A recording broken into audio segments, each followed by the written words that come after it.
अभी करेंगे land revenue system, जो कि ब्रिटिश के टाइम पे था। उसको स्टार्ट करेंगे वेनिस स्टार्ट से, जो कि 1765 में बैटल ऑफ बक्सर हुई थी। उस टाइम पे गवर्नर ऑफ बंगाल था वो। होता ये है कि बैटल ऑफ बक्सर के बाद से टैक्सेशन का जो था सिस्टम, जो रेवेन्यू जो कलेक्शन था, वो चला जाता है ईस्ट इंडिया कंपनी के हाथ में। तो वो लोग अलग अलग सिस्टम फिर लाने की कोशिश करते हैं कि आखिर कैसे टैक्स कलेक्शन किया जाए जिससे टैक्स मैक्सिमाइजेशन हो। तो वैरेन हेस्टिंग्स आता है, ये टिंग है घंटे का, तो वैरेन हेस्टिंग्स ये करा देता है ऑक्शन। जो बंदा मैक्सिमम ऑक्शन करेगा, जो बंदा मैक्सिमम बिड करेगा कि हम इस एरिया से इतना टैक्स ला सकते हैं, वो बंदा ही टैक्स कलेक्टर बन जाएगा। ये सिस्टम होता तो है, लेकिन इसमें बहुत ज़्यादा तकलीफ होने लगती है। बंगाल में ये सिस्टम लाया जाता है। उस टाइम पे बांग्लादेश भी अपना बंगाल में ही था, तो सारा इस रीजन को ये परेशान कर देते हैं। तो फिर इस सिस्टम से परेशान होकर फिर बाद में कुछ सालों के बाद कॉर्नवालिस आते हैं इंडिया। कॉर्नवालिस इस सिस्टम को हटा करके नेक्स्ट सिस्टम लाते हैं जिसका नाम था ज़मींदारी सिस्टम।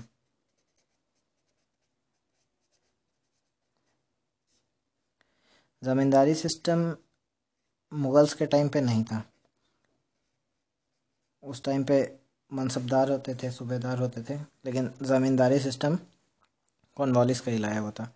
कॉर्नवालिस ये करते हैं कि किसी एक पर्टिकुलर एरिया को वो चूज़ करते हैं और कहते हैं कि यहाँ पे एक बंदा हमारा टैक्स हमारे नाम पे कलेक्ट करेगा, जो कि ठीक बात थी कि चलो अच्छी बात है।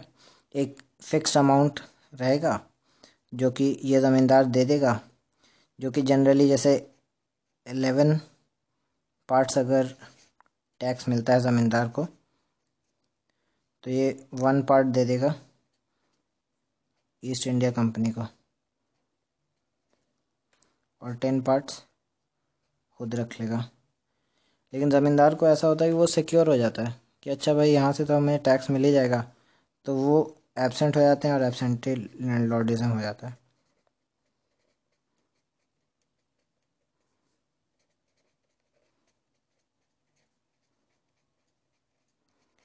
अब जब ज़मींदार वहाँ पे रहता नहीं है, तो पहले ये सिस्टम था कि ज़मींदार भाई रहेगा गांव में अगर, तो वो कुछ ज़िम्मा भी लेगा, कुछ आपका दुख दर्द को समझेगा।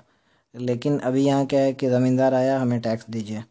और जो ईस्ट इंडिया कंपनी थी, उनको भी यही था कि हमें टैक्स चाहिए तो चाहिए। अगर आज शाम डेट है कि आज शाम को इतने बजे हमें चाहिए टैक्स, तो चाहिए।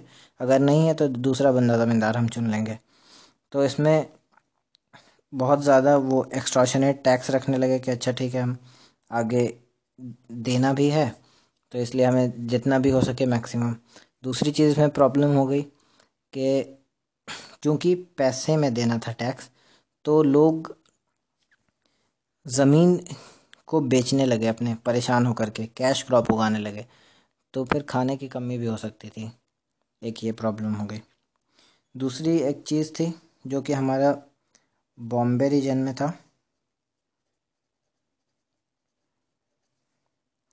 और मद्रास रीजन में था।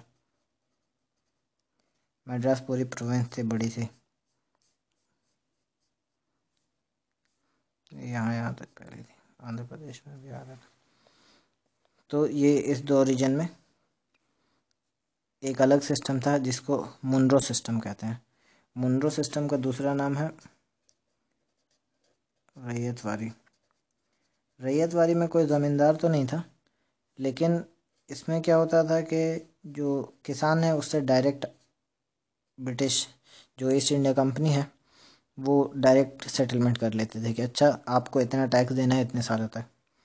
लेकिन इसमें क्या हुआ कि वो एक हिसाब के ज़मींदार खुद बन गई कि भैया हम आपसे तो टैक्स लेके ही रहेंगे, और उन्होंने 30 साल के लिए जैसे फिक्स कर दिया कि 30 साल तक आपका ये टैक्स रहेगा। और ये टैक्स तो आपने फिक्स कर दिया, तो ब्रिटिश ईस्ट इंडिया कंपनी को लगा कि अच्छा हमने तो 30 साल के लिए फ़िक्स कर दिया, इससे सिक्योरिटी ऑफ टेन्योर रहेगी और ये लोग जो है अपने इन्वेस्टमेंट कर सकेंगे एग्रीकल्चर में, और ये एग्रीकल्चर इससे इम्प्रूव होता रहेगा। इस चीज़ को कहा जाता था रिकार्डोज लॉ। उस टाइम पे बहुत हिट थी कि आप सिक्योरिटी ऑफ टेन्योर अगर दे देते हैं तो फिर वो लोग अब उसमें और इम्प्लीमेंट्स खरीदेंगे, फार्म इम्प्लीमेंट्स खरीदेंगे और इम्प्रूवमेंट होता रहेगा और फिर सब लोग प्रॉफिट में रहेंगे। गवर्नमेंट को ज़्यादा टैक्स भी आएगा और जो फार्मर्स हैं उनके भी जो एग्रीकल्चर वो इम्प्रूव होगी। लेकिन हुआ ये कि इन्होंने 30 साल के लिए फ़िक्स किया, तो सोचा कि बाद में चल के इनको ज़्यादा प्रॉफिट होगा, इसलिए हम अभी ही मैक्सिमम फ़िक्स कर देते हैं। और इस मैक्सिमम फ़िक्स करने के चक्कर में उनको कोई प्रॉफिट ही नहीं हुआ फिर किसानों को, और उनकी हालत ख़राब हो गई। और समहाउ जो रैयत थे वो अल्टीमेटली परेशान ही हुए। इसको मुनरो सिस्टम भी कहते हैं।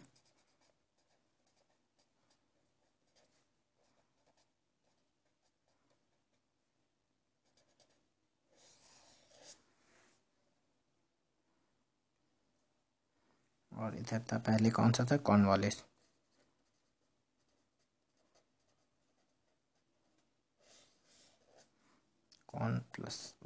कॉर्नवालिस रोता हुआ मुनरो सिस्टम। कुछ एरिया में जैसे कि दिल्ली का जो रीजन था, जो वेस्टर्न उत्तर प्रदेश था, इसके अलावा इधर का पंजाब का रीजन था, वहाँ पे एक अलग सिस्टम था जिसको कहते हैं महलवारी।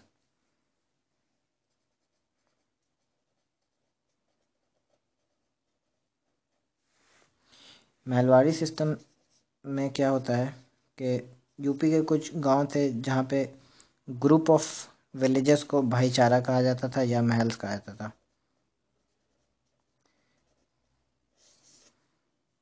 भाईचारा ऐसा वाला।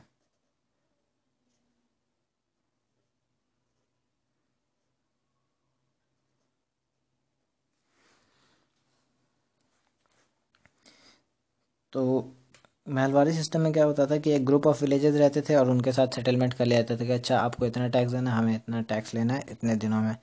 ये छोटे छोटे एरिया के लिए होते थे। वेस्टर्न यूपी के लिए कर लिया, पंजाब के लिए कर लिया, दिल्ली के लिए कर लिया, और सबका अपना छोटा छोटा सिस्टम कर रखा था। तो ये सबका अपना अपना अलग एरियाज इसमें डिफाइन है। तो बेसिकली हमने 3 सिस्टम कर लिया।